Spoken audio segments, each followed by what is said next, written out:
What's up, everybody? Welcome back to Fast Sky Media. It's your boy Kyle. I'm here with the co-pilot Jax. Today we are coming to you live from Agora Hills, California, USA, with another Wallis Annenberg wildlife crossing update. I have been sick as a dog the past few days, and Dr. Co-pilot has got me on the mend.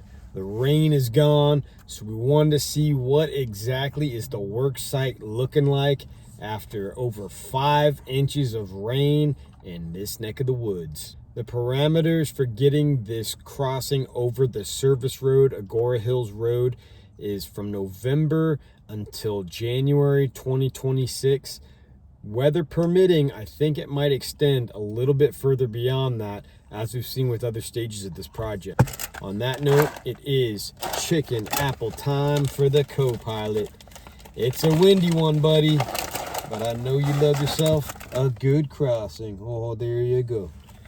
If you like what we're doing, if you want to help support the channel, buy me a coffee, link in the description below. Give us a sub if you haven't already. Super chat, super thanks, thumbs up the video. All that goes a long ways to keeping us on the road, bringing y'all that quality November content. So without further ado, let's go ahead and get on up there, show you guys what's going down. Peace.